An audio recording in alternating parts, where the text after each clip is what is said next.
chấm riệp số bong bồn nè trader chữ tì nực lực chữ tì rọp an bạc thay nít nhằm bạc xâm thua ca vì phía tì xa pi tì xa preng mà đong bạc đầm bay chạy chun tận đào bong bồn nè trader tất cả tròn nâng bàn chia đầm roi châu nông tì xa rọp bò u rọp bò tì xa preng bạc US oil បាទ ឥឡូវនេះខ្ញុំសូមបើក layout កាលពីមុនកាលពីខ្ញុំវិភាគកាលពីខែមុនខ្ញុំដែលបានវិភាគតទេតាំងពីដែលសង្គ្រាមរវាងអ៊ីរ៉ុករវាងអ៊ីរ៉ង់និងអាមេរិកកើតឡើងខ្ញុំមិនដែលបានវិភាគទីផ្សារប្រេងហ្នឹងទេបាទឥឡូវខ្ញុំសូមវិភាគបន្តទៅទៀតដើម្បីឲ្យបងប្អូនគ្រាន់នឹងបានជាចំណេះដឹងថាតើយើងគួរទៅចូលទៅរកប្រាក់ចំណេញពីទីផ្សារប្រេងដូចម្ដេចបានបាទឥឡូវខ្ញុំសូមបើក layout time frame មួយ time frame daily អានេះ time frame នេះ weekly បាទឥឡូវខ្ញុំរួមមើលdaily បាទនេះ daily daily ហើយ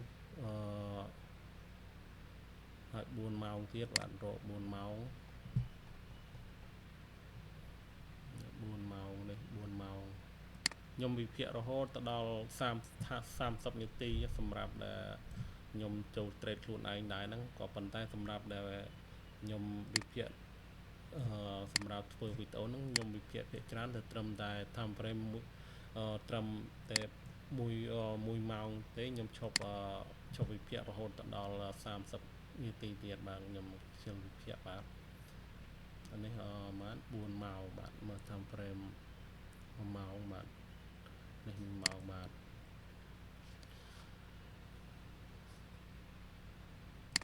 ម៉ោងដូចអត់ឃើញបាទដូច sale ទៅស្អីផ្សេងទៅដល់អូនេះឃើញបាទអូឡើងមែនតើ1ម៉ោងបាទតាមព្រេម1ម៉ោងឥឡូវធ្លាក់ឲ្យឡើងបន្តិចទៀតបាទឥឡូវខ្ញុំចាប់ដើមវិភាគពី time frame ធំបាទ time frame ធំខ្ញុំវិភាគពី weekly បាទ weekly ខ្ញុំ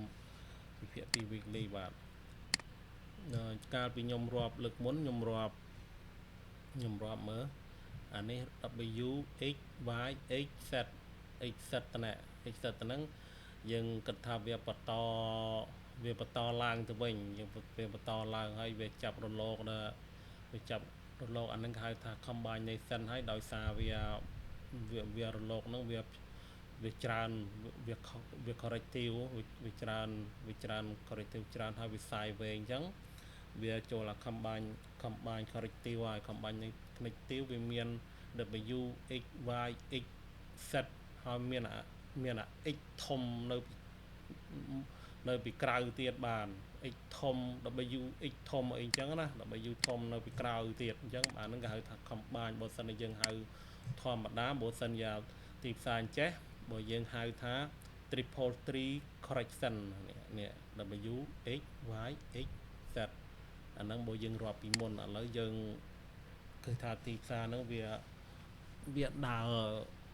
ដើរទៅហើយឥឡូវវាការរាប់ពីមុនវារាប់អត់ត្រឹមត្រូវទេឥឡូវខ្ញុំសុំរាប់តាជាថ្មីបាទឥឡូវខ្ញុំសុំរាប់ជាអានេះ ABC វិញ ABC វិញខ្ញុំសុំលុបចោលសិនបាទអានេះ ABC នៅនេះចុះបាទសុំលុបចោលទាំងស្រុងបាទ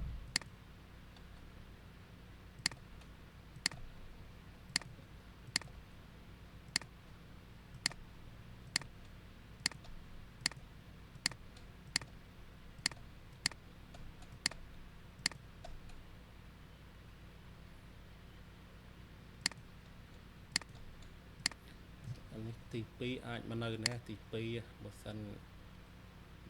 តាមការរាប់វិភាគទៅបាទអញ្ចឹងសូមរាប់ថាចិត្តថ្មីបាទឥ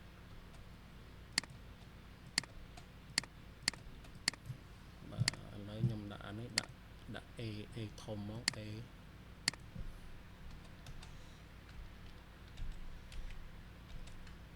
ធំដាក់18នេះបាទ18អានេះក៏ B ធំដែរដាក់18ដែរ8 B ធំ B ធំមើលរាប់ត្រូវអត់សាកមើលសិនបាទអានេះ A B C ណាគិតថា C នៅនេះចុះបាទមើល C អូនៅទៅនេះបាទ C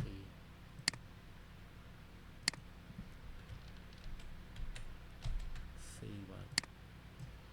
អញ្ចឹងយើងរាប់មកបាទខ្ញុំរាប់មកអានេះខ្ញុំគូ trend line សិនយើងអានេះចូលនៅក្នុងកាលណាវាទីផ្សារកាលណាវាចាប់ពីរលក B ទៅ C ហ្នឹងភាគច្រើនវាចាប់5រលកវាអត់សូវចាប់3រលកទេចាប់3រលកវាមានភាគតិចហ្នឹងបាទអានេះវាចាប់5រលកហើយបាទខ្ញុំសាកមើលរាប់សិនមកខ្ញុំរាប់សាកមើលមកគូ trend line ហ្នឹងមកបាទ trend line អញ្ចឹងហើយយើងដាក់ trend line ពីលើមួយទៀតពីលើ resistance មួយទៀតបាទអានេះខ្ញុំរាប់មកអានេះយើងអាចរាប់ថាបានថាអានេះ1ដាក់1យ៉ាងមកទៅ1ហើយដូរដាក់ត្រឹមលេខ12ដាក់ពណ៌ឲ្យផ្សេងពណ៌លាក់ចឹងចុះ1អានេះ2អានេះ3នេះ4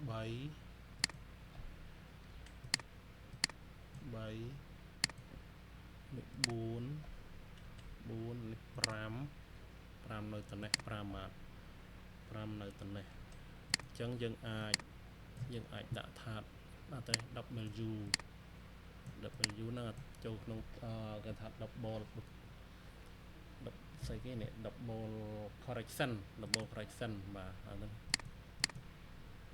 double correction ដោយសារវាមាន A B C ទូនៅក្នុងនឹងទៀតបាទអញ្ចឹងខ្ញុំដាក់ធំតិចមកខ្ញុំដាក់ W ធំតិចមកដាក់លេខ20ចុះអានេះ20ហើយខ្ញុំយកនេះ W អានេះ X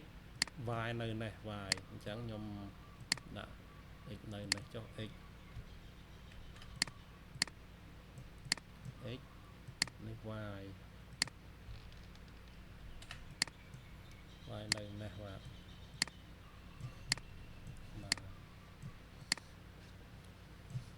ហើយយើងអាចរាប់ជាមើលរាប់ពេលដាក់អាហ្នឹងទៅដូចវាដូចមិនតាណានេះបាទពេលដាក់ចេះមកគ្រាន់មើលបន្តិចក៏ប៉ុន្តែវាគ្រាន់តែពណ៌ហ្នឹងវាពិបាកឆ្លោះអាពណ៌ហ្នឹងវាពិបាកអញ្ចឹងនេះវា W X អញ្ចឹងយើងរកគូ trend line មកគូ trend line សិនមើល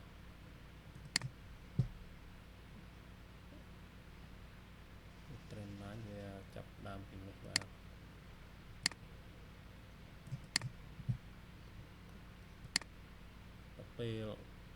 ដល់ពេល time frame ធំហ្នឹងមើលទៅរៀងពិបាកគូបន្តិចបាទពិបាកគូថយមក time frame daily សិនមើលបាទ daily សិនមើលយើងមើលសិនមក daily សិនមកអានេះ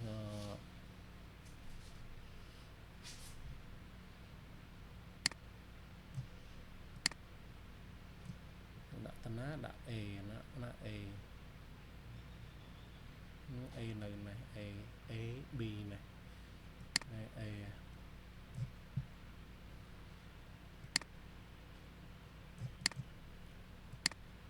A B C D ដូចជាអត់ត្រូវរត់អញ្ចឹងអត់ត្រូវមើល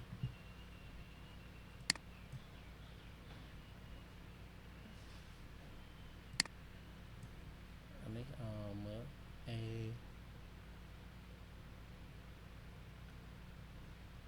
ដូចជាអត់ត្រូវបាទត្រឹមនេះវិញបាទនេះអានេះបន្ថយវិញមើល A B C D E អត់ត្រូវទៀត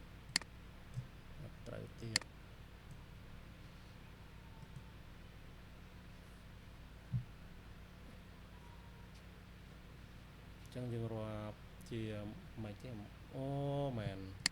ngay nơi chơi cái đoạn chơi chẳng rừng vào khu đáy bong bỏ rừng vào lại ta đọc đây chẳng chẳng rừng vào cái nhanh khu đáy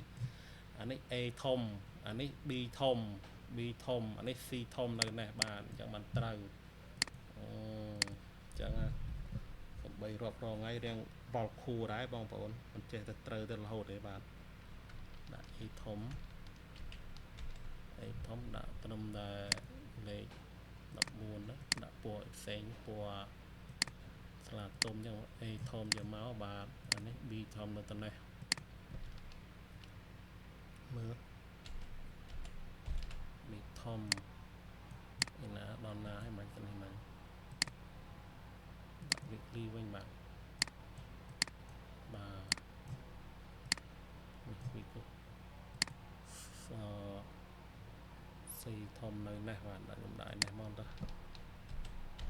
xây thom bây giờ chập đam rọp horizontal triangle tôiនៅក្នុងនឹងបាទអានេះអានេះ A ហើយកាលណាវាបើសិនតែយើងមកមើល time frame daily យើងនឹងឃើញថាវាចាប់3រលក A B C បាទអញ្ចឹងនេះ A B C D E បាទនេះត្រូវហើយនេះគូទៅប៉ុណ្ណេះបានហើយបាទរកលកទៅនៅក្នុងនឹងទៀតអានេះវាចូល E A ដាក់ពណ៌ខ្មៅចុះឲ្យដាក់លេខត្រឹមតែ12បានហើយ A B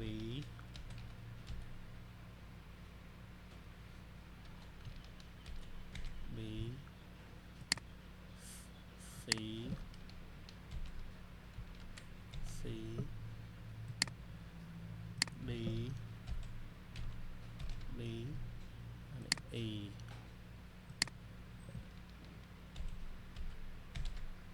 và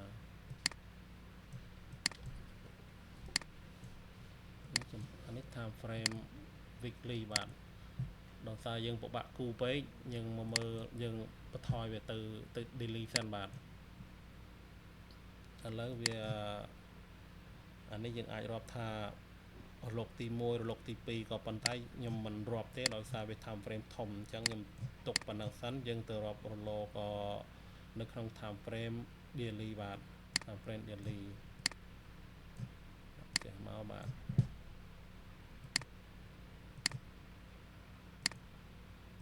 sẽ mắc cù ngay đi bạn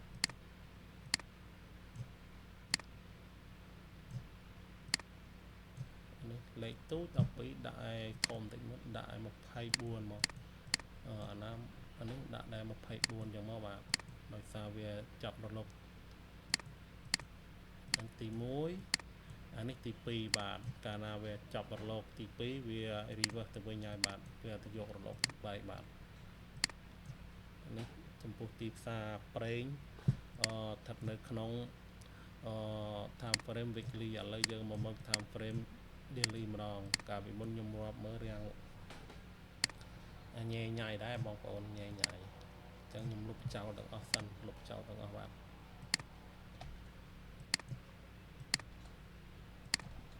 cháu tự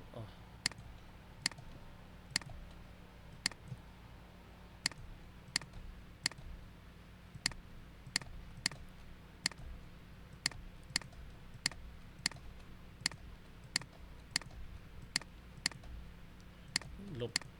phần năng tới đôi xa khán ấy dương bị phiệm mà bị tâm trơ hai cả na bộ dương cho một click lục cho từng ngõ nắng về phát đài nè chẳng nhầm sọc chật lục mà đong mùi chẳng tới làm bầy tục nâng kháng này phong nè bị phiệm muốn trừ tề đọc về dương một đòn tới này vì tìm ra việc đã đội ở về tam dương chuyện tề mà nâng cao phía vì chỉ ca tu tia bằng phố ca tu tia thà tìm ra nó phải đa trăm trừ rồi phía đó cứ ọt tề anh ha sập chẳng còn tại và sau này dân không prăng riêng không prăng sao chiều tới việc nghi xuôi tôi bây dân trade không mấy dương miền ca thì mình bỏ dân đã stop ấy vì mình xây dựng hạt thông đông thì một sân chỉ dân ở trên